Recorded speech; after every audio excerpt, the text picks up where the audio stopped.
Thank you for tuning in to the Black Money Tree Podcast, hosted by entrepreneur, investor, and philanthropist Jerome D. Love. We are committed to teaching you how to build wealth so that you can build your community. At the Black Money Tree, our goal is to empower wealth creation and create economic self-sufficiency in order to empower generations to come. Society grows great when old men plant trees whose shade they know they shall never enjoy. Season 1 is powered by Wells Fargo Bank. Welcome to the Black Money Tree Podcast. Welcome to the Black Money Tree Podcast. My name is Jerome D. Love, and I'm so excited to be your host. One of the things in building wealth, because that's our goal here, to help you build wealth, because we believe that that's critical for you to build your community. And one of the things to building wealth is what you know. Unfortunately, most of our systems, including our school system, they teach us a lot of stuff. They teach us math. They teach us science. They teach us a history, though it may be flawed at times, but they fail to teach us about growing wealth in many respects. So today we're going to focus on growing and building wealth and the whole educational process and system around that. And I'm really excited about today's guest. Before I go to them, I do want to take a moment to say, go to the website, theblackmoneytree.com, and get a copy of our new book, Closing the Wealth Gap. This is a workbook that shows you exactly what I've done to build my real estate portfolio. It teaches you how to deal with the contractors, how to manage the lease, how to deal with the tenants, how to prospect the properties. And if you go to the website, we have an online training course on real estate and wealth development that you can access as well. And of course, as always, follow us on Instagram, follow us on Facebook. Now, for today's guest, we have none other than the founders, creators, and hosts or the owners of Earn Your Leisure. So let's welcome to the Black Money Tree Podcast, Earn Your Leisure. Rashad, Troy, thank you so much for joining us on the Black Money Tree Podcast. Yeah. Thank you for having us. Pleasure to be here, man. Well, first off, kudos to you guys. Y'all are doing some amazing things, and I believe that you are truly transforming the lives of so many people around this country, particularly in the African-American community. So kudos to you guys. Yeah, thank you. Appreciate that. So let's get that started. Let's talk a little bit. Let's learn a little bit about both of your backgrounds. Give me a couple minutes about where you're from, educational background. What is it that gave you the desire to teach people about investing and wealth, and why do you see the need? I'll let you guys both answer that. We're both from the same place, town called Greenburgh, like right outside the city of New York, the city of New York. So we grew up in a very close-knit environment. Everybody pretty much knows each other. Everybody friends with each other, family. So we've pretty much been friends our entire lives, played sports together, hung out, have the same mutual friends, our families, our friends with each other. So as far as our journey into, what we do now, it was just kind of an organic flow. I was always in business my whole life. I always knew I wanted to be in business. So, when I graduated from college, used to play sports and realized that I wasn't going to make it to the NBA. I started a career as a financial advisor. Life insurance, investments, college savings plans, things like that. Troy was actually my first client. And as I was doing that, he started his career as a teacher. He was a public school teacher. So, the financial literacy journey for us really began, for our connection began in the classroom. Him invited me to his classroom, and we developed a curriculum of financial literacy to teach children about, investing, about stocks, things of that nature. So that was something that, kind of led to us working together in this capacity. And, the rest is really history. Yeah, like you said, my background in education. So I knew early in high school I wasn't going to college for sports. So I said, let me figure something else. I was like, let me find something that could be close to sports. And I had a conversation with my phys ed teacher at the time. And he told me he made $150,000 a year. And I said, that's more than my dad. I need to do that job. And so I went to school. I tried to be a physical therapist, but that didn't work out. And I had a natural gift for working with children. And so my love for sports and working with children, I combined it and became a phys ed teacher. And so I was doing that for 12 years. And like midway through that journey, I had got a opportunity to create a program, an internship program for kids. where they were going to get paid at the end of the program based on their performance in it. So they would come in, tell me what they wanted to be in the future. I interview them, and I go out in the community and try to find a match for their future desire. And like I said, they were going to get paid based on their performance. And I knew it was the first time that 14-year-olds were going to come in contact with money, right? They had just aged out of the camp experience, but they were too young to work. Most of them were just getting their working papers.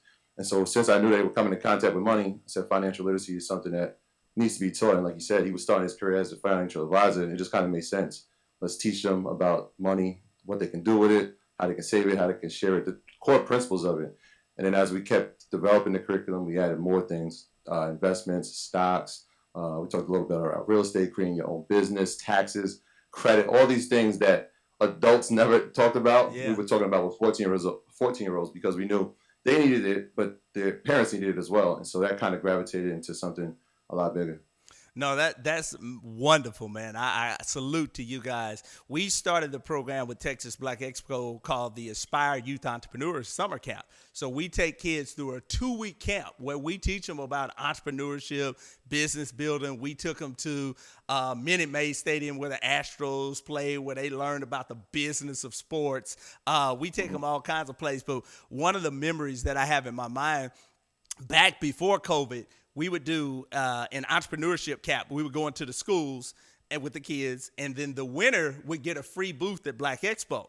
And one year, the winners, they had like a photo booth, and they were there for like 2 hours, and they were taking photos for like $25 or so. And they had like $700. And man, you couldn't tell them kids nothing. They thought they was rich, but you could see how the light bulb had gone off, how I made $700 in 2 hours, and they were starting to think differently about money and business. So I think starting with the youth is so important. So now let's get to the name, Earn Your Leisure. I love it, man. When I hear that, so many people want to put the cart before the horse. They want to pop bottles. They want to buy the BMW. They want to vacation and all that type of stuff. They want to live this leisurely lifestyle, but they ain't put in work. That's what I hear in that title. Is that what it means? And how did you guys come up with the name? Yeah, so that's funny you said buy BMWs, because everything you said we were actually doing prior to. So at the time, Shadi he had a social media following, and he was kind of coming up with a campaign for himself to be the biggest financial advisor on like Instagram. And we're like, all right, cool. Like, we're just going to support our brother. And he's like, I really need a hashtag. And hashtags were really big at the time on Instagram. And so I was just like, I think I got one for you. And I was like, yeah, it's going to be dope. It's going to Earn Your Leisure. It was like, this is going to be the microcosm of everything that we've been through, right? Everybody thinks that, we've had life easy. We went to school. We had fly cars. We dated nice girls. We threw great parties. Nobody saw the hard work. Nobody saw the conversations we had in the car, like what are we going to do with our future and trying to map things out. Nobody saw me going to school like twice a day, right? Teaching in the morning, going to school, and then working, and then going to night school. Nobody saw any of those things. They just saw what came after it. And so I was like, you know what? At the time, LeBron had the Earn But Not Given campaign. I'm like, yeah, there's certain amount of work that has to go into earn some of these freedoms. So like Earn Your Leisure was the hashtag. And he was using it, and it was working. And he kind of did away with it because it was like, whatever. And when we had to create a title for the podcast, we were going back and forth with names. And two of them we knew we couldn't use because trademarking issues. But Earn Your Leisure was something that we were using and was kind of like ours. And we went with it. And the rest is like history, EYL history. Often when I speak, I tell people, I say people see the product, but they don't know the process. I run the Texas Black Expo, largest African-American empowerment festival in the state of Texas.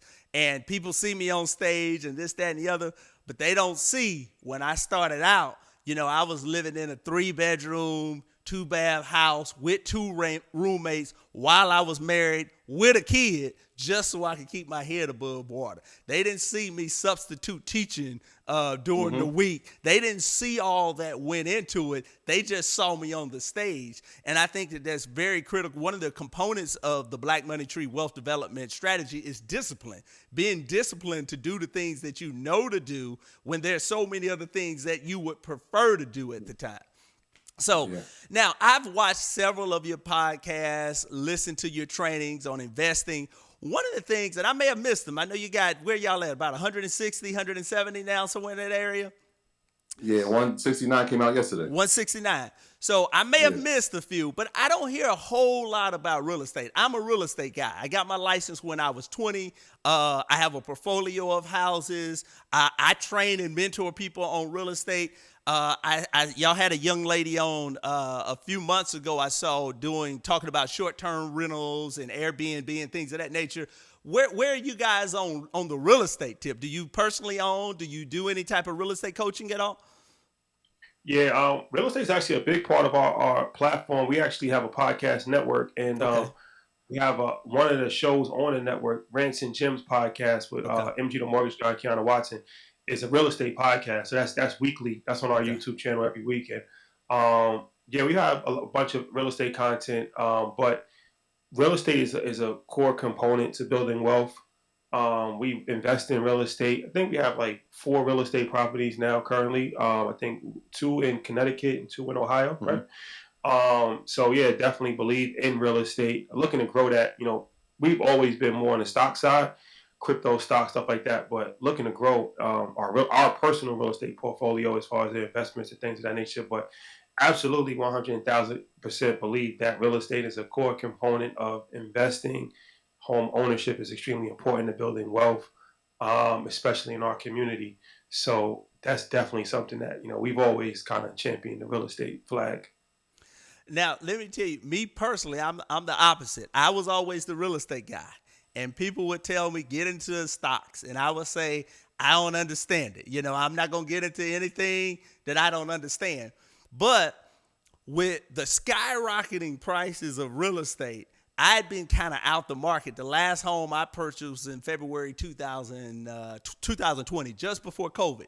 And I thought I paid too much for that house. I know this is going to shock y'all because y'all from the East, but I bought the house for $40,000. It was completely dilapidated, 3-bedroom, 1-bath. And I thought that was too much because I was buying those same houses for $10,000 and $20,000 7-8 years ago.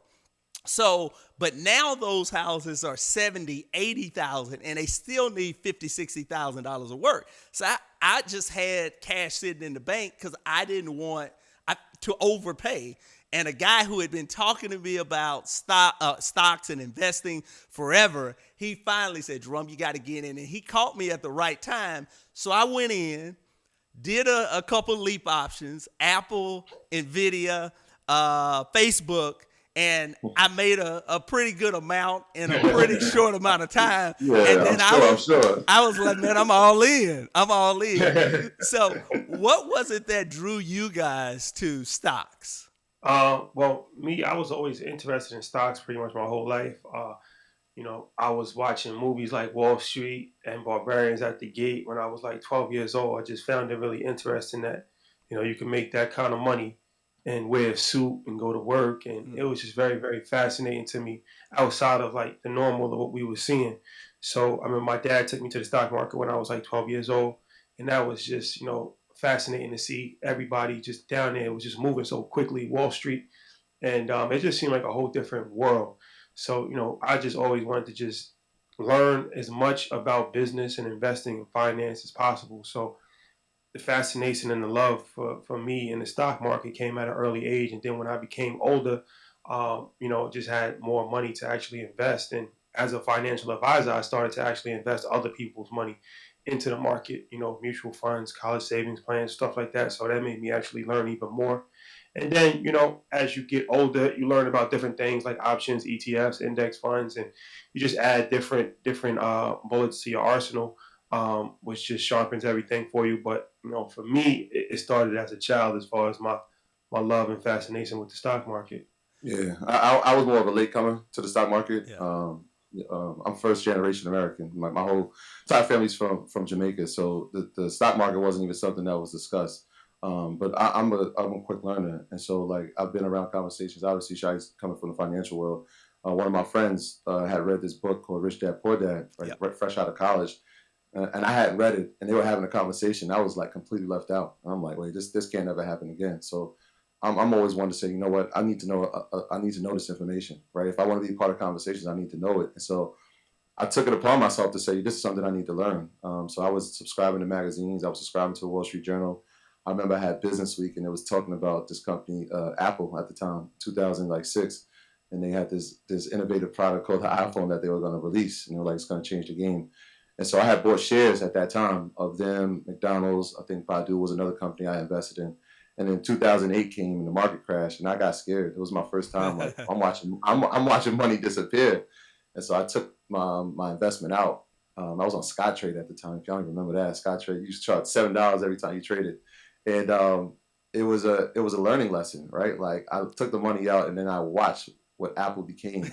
And so it was one of those things like, look, patience is what pays in this game. And so that was a lesson that I learned. But like you said, as we get older and we have more money to invest, being around people in the financial world, it was something that was like, all right, this is how we're going to get out of poverty mindsets, right? Like this is how we're going to change the generation of wealth for our families. And so we invested a lot more as we got more income. And then, like you said, we learned different ways to invest, index options, futures markets, things like that.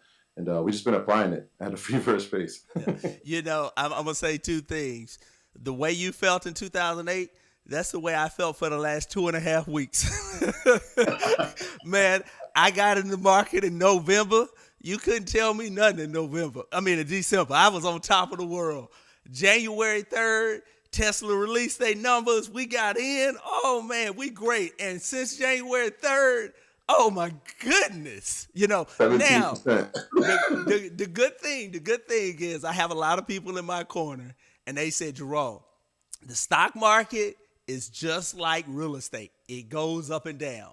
But when they say the real estate market is going down, you're not ready to sell your house, are you? You know, you're going to stay there. You're going to wait until it comes back up. So they encouraged me. They sent me all this stuff.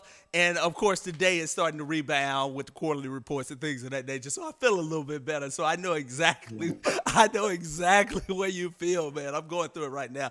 Now, Rashid, you talked a little bit about your dad taking you to the stock market. So on my daughter's 18th birthday, I opened her up a TD Ameritrade account. So she has Apple. She bought it at 178, and of course she's been upset for the last 2 weeks too. But but did your dad actually sit down? Was he a Wall Street guy? Was he teaching you about this, or did he just take you to expose you? Yeah, he was. My dad was in finance too, like financial advisor on the insurance side, like life insurance, things of that nature. So he wasn't really like an investment guy. So he didn't really teach me about investments too much, but kind of gave me like a broad range education on like financial literacy and entrepreneurship. So I always had like the entrepreneurship mindset from him because he was always an entrepreneur. So that was something that was real big in my household. So it wasn't so much that he really like taught me about like investing per se, but I already kind of had some level of information just from, being in that type of environment. And like I said, he was encouraging it as far as like, taking me down there and different things of that nature. So definitely. So let's talk about cryptocurrency. So I once again, I've only been in the stock market about 3 months. Right out of college, I did some trading, but I didn't know nothing. I was just doing some stuff. Maybe $1,000, lost it, and then I said, I'm going to do real estate full time. But what I am learning, there is a certain, while you can't predict everything, but there's kind of a method to the madness. You can kind of predict what's going to happen when. You can predict when to get in, when to get out. And there's a certain comfort that you can develop of understanding what's going to happen. Cryptocurrencies, on the other hand, they're relatively new. They're very volatile, not regulated. So from my perspective, and educate me if I'm wrong, it's almost gambling right now. But tell me your perspective on that. Crypto, I think, is something that's here to stay. It's, all signs point that it's not going anywhere as far as, the government trying to regulate it, corporate adopting it, banks piling into crypto, but it's extremely volatile. Yeah. So, it's important to, not over leverage yourself, not put any amount of money in that you can't afford to lose, and have a long-term perspective and invest in coins that have the best chance of still being here 10 years, 20 years from now. So, the top 5, 10 coins, when you look at Ethereum, you look at Bitcoin, you look at ADA, you look at Stellar, coins like that, Binance coins, a lot of times people try to go for home runs. And that's when you start to look at coins that have market caps that's very low. And, is one of these situations like a Dogecoin that, people make so much money on, and not everybody's looking for the next Dogecoin. But the problem with that is that, for every one Dogecoin, there's 100 coins that you've never heard of that just went to zero. So it's the same thing with the stock market. People know that Apple and Google and Amazon and Microsoft are good companies. They're solid companies, but they want to have, 100x returns in 1 year. So they'll look at penny stocks, and it's highly risky, and they end up losing a lot of money a lot of times because they're not good companies. The same thing with crypto. So understand cryptocurrency, understand the blockchain. I would say invest, a small portion of your portfolio, think long term, and invest in the top tier company, in top tier coins. Don't invest in coins that, nobody has ever heard of, that's all the way down. Yeah, it's the same core principles if you think about crypto and the stock market. Like we have this idea that we're scared to miss, right? So we always tell people buy low and sell high. The problem is that when people see crypto running up to 60,000, they're like, oh, it's going to 100, and so they buy it at 60, and then it drops down like it did over the past 3 weeks to 34. Yeah.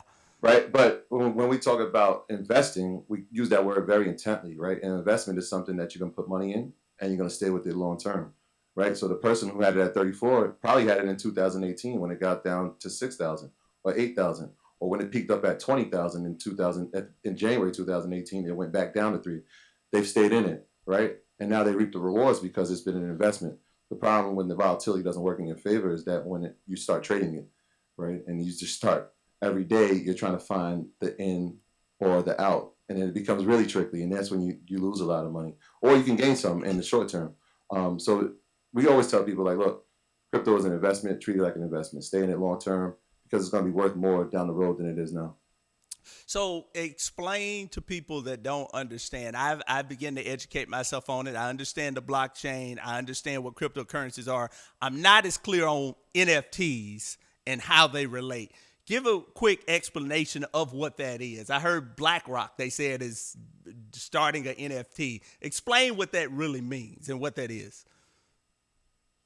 Yeah, non-fungible token, that's what it stands for. And it's something that's a unique asset that's on the blockchain. So, you have things like $1, for instance, right? Like a dollar is replaceable. If I give you $1 and then you lose it, and then somebody else gives you another dollar, it's not that big of a deal, right? It's not something that's going to make or break the situation. But if that dollar has a hologram inside of it that has a picture of your child, let's say, right? Now, that's a unique asset.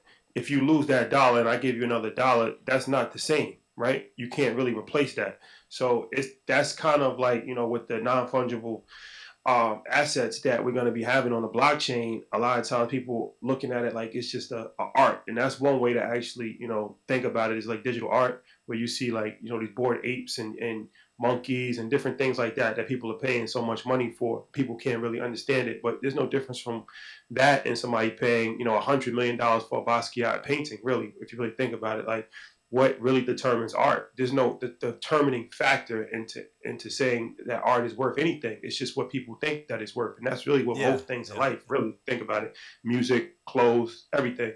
So this is a new form of digital art. But even bigger than that, it has, more real world use case scenarios where, what the good thing with the blockchain is that now you can actually have something, and it could be a one of one.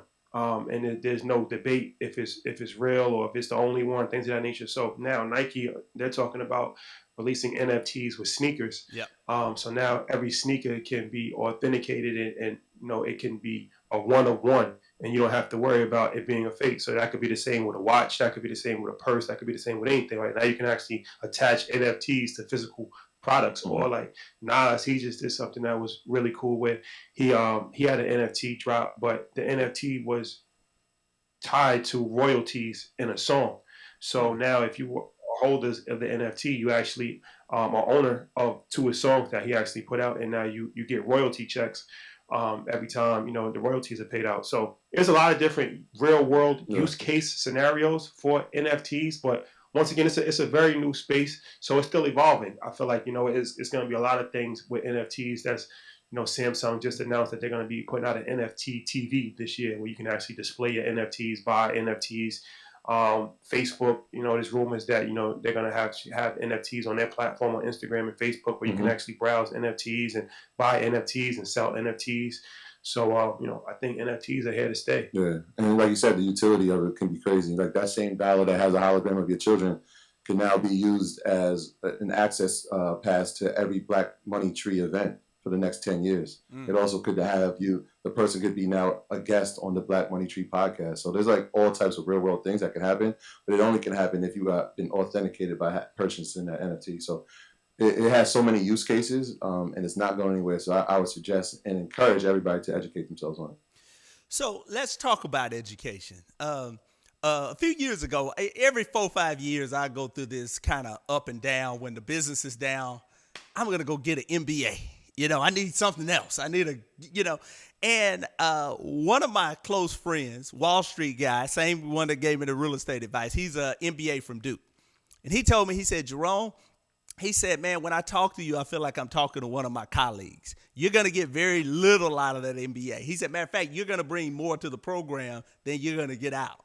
You know, I was looking at Wharton or Northwestern. Another friend was kind of like, Jerome, they call it B school for a reason. Once you get in, they're going to make sure you pass. So it's very likely you'll get that MBA, but you're not going to get anything out. And the only reason you would get a branded, if you will, MBA award in the Northwestern is for the network.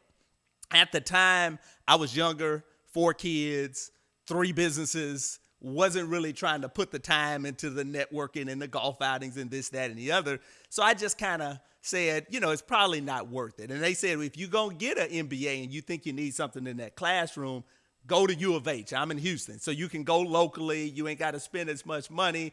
And they say you can hire someone that for less than what you're going to pay for with the MBA. So education is important. You guys are changing the game, in my opinion.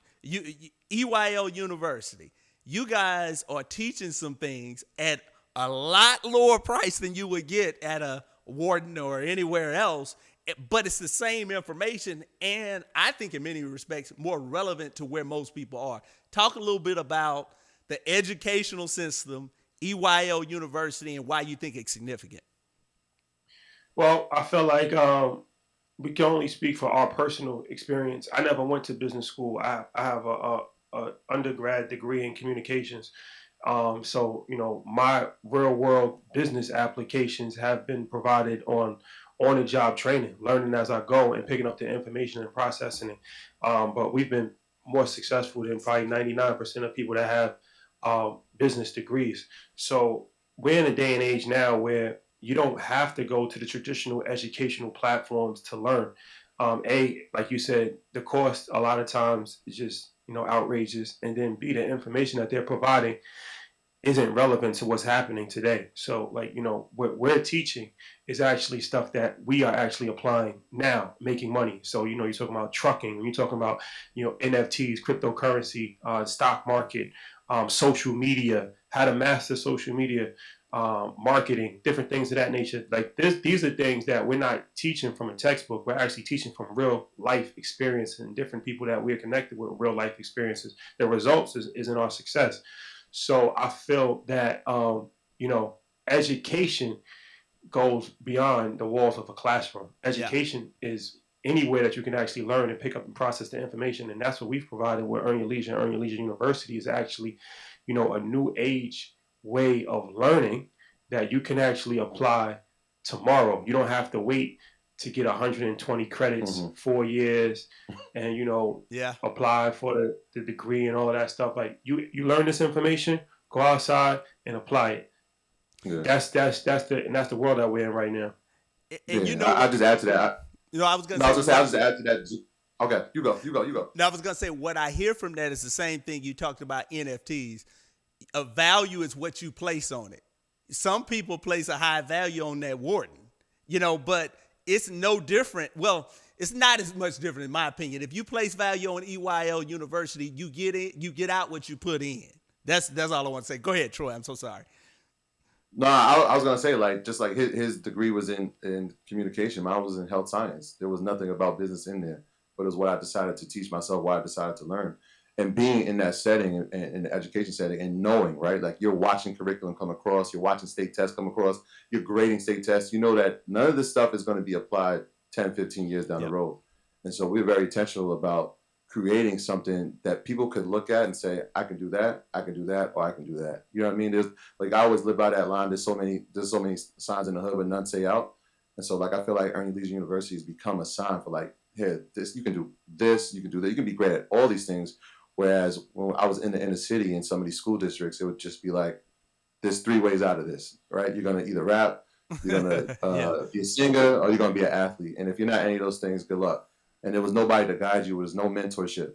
And so now people are finding themselves through the screen, right? Like they're looking at people that sound like them, look like them, and are doing things that are interesting that, you know what, they never thought they could do, but this sounds like something that is tangible for me to do in the future. And so that's the point of it. Plus college, and this is some of the things that we talked about with the kids when we were doing the program, was like, this is the biggest business decision they're going to make. Yeah. At 17, 18 years old. This is the big, like, sometimes their debt might be more than the first house that they buy. Right? Mm-hmm. And so if this is the business decision, that the biggest one you're going to make, let's give you all the tools to see if this is going to be the right decision for you to make, right? Because we were always told, like, well, I was for sure, like, go to college, get a degree, get a good job. Uh-huh. And that only guaranteed that I would have a good job for the rest of my life. It never guaranteed that I could employ my son or employ my daughter or give them any of the knowledge that I had, right? They couldn't walk into a school and say, like, yo, Troy's my dad, can I get a job? It didn't. Yeah. You know what I mean? It was just it didn't work like that. We're doing this for ourselves, right? We're just doing it for ourselves, whereas we're providing information where people can pass down the information, but they can also pass down careers and pass down businesses to their lineage. And so that's extremely important as well. Well, I salute you guys. You guys are making a huge impact. I didn't tell you, but I flew to Atlanta, so I was at your Invest Fest as well. I went down to check that out. I've been following you, and I'm going to tell you how big of an impact that you made. I'm an old school guy. My daddy always told me, boy, the key to having money is spend less than you make. He always told me to pay my bills off, don't have no debt, don't use credit cards. I listened to one of your podcasts, I don't know, a couple months ago, and this was right around the time I started learning about investing and started doing the options. And it was on leasing a car versus owning a car. And I think it was you, Rashad. You made such a powerful point. You said, if you knew a house in a certain neighborhood was depreciating in value, but you wanted your kids to go to that school, would you buy the house or would you rent it? And, and it made sense to me. And it went against everything that my dad has ever taught me. But I started to understand how freeing up capital to invest is making money for you. Because the last car I bought my wife put $20,000, $30,000 down on it. That money could have been in the market making money for me. So 2 weeks ago, I just leased a BMW X6, and it was because of y'all. Okay. So talk a little. So talk your business team, right? Yeah, yes, sir. Now talk a little bit about leasing. Have that discussion. Leasing, because most people are taught to buy a car, but talk about leasing versus owning a car. So yeah, I mean, when you look at it from that standpoint, and when you look at it as a business owner, and everything is a write-off, everything is a deduction. If you know the rules and you utilize it properly, you start to look at things differently than how we've necessarily been taught. So that's something that was really eye-opening to me once I got that education. And actually, speaking of BMW, that's another thing. Like when my first car I actually purchased, and that was a Infiniti. I had like a 7-year payment plan on that. And then like as I was getting my new car, it was a BMW. And I went to the BMW dealership, and we was talking about leasing and owning a car and different things of that nature. And he was like, well, 93% of the people that buy cars from here, they lease their cars. It's like, they have money. People with money, they lease cars more than they actually buy cars. And that was interesting to me because I would always think that it'd be the other way around. And then, once I was educated, I understood why he said that.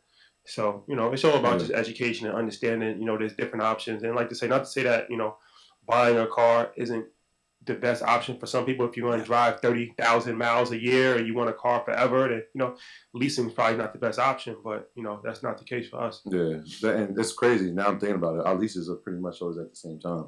So in 2006, and we speak from experience, right? We financed the car. So when he financed his Infiniti, I had financed a BMW.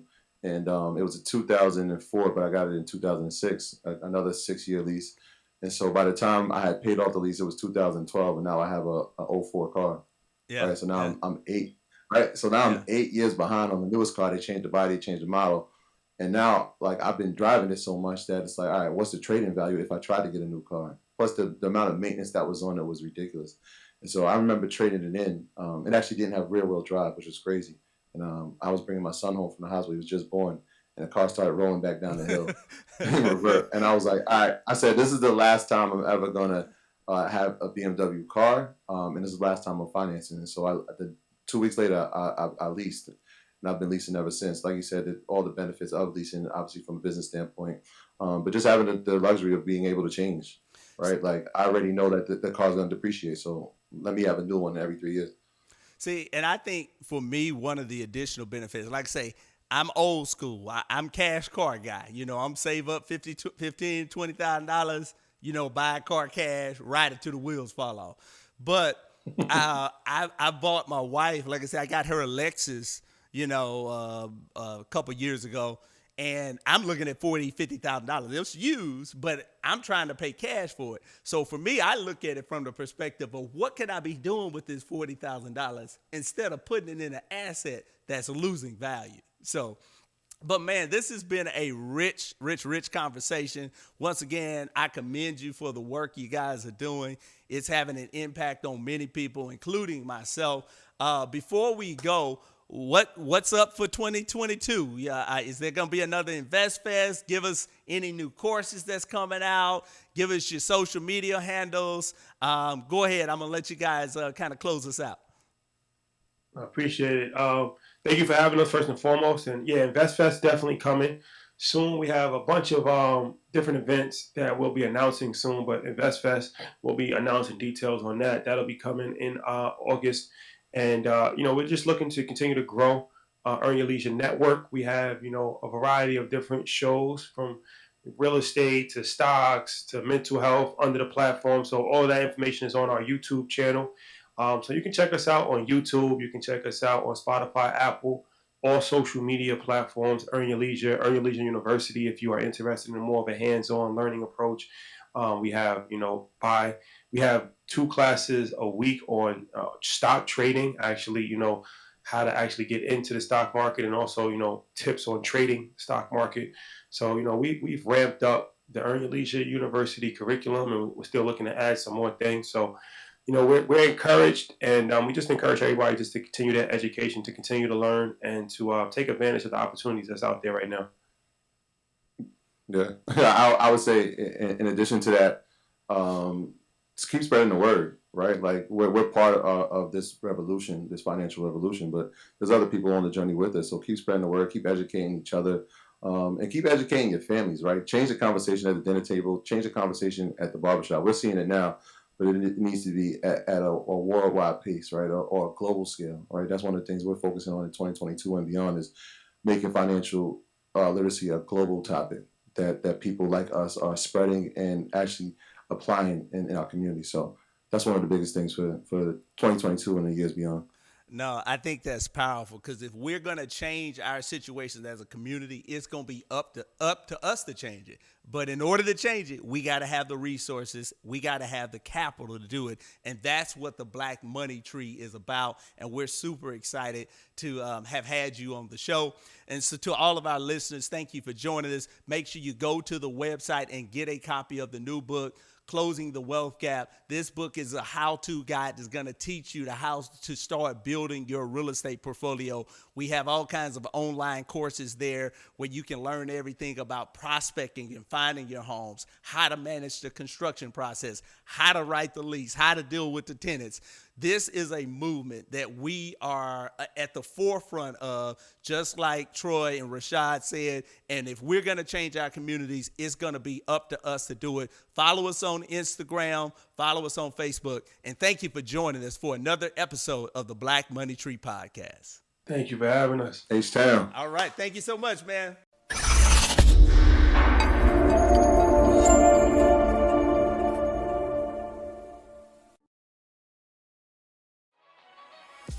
Thank you so much for tuning in to the Black Money Tree Podcast. Don't forget to like and share this video. And if you want more content like this, follow us on Instagram, Facebook, and Twitter. We'll see you next time.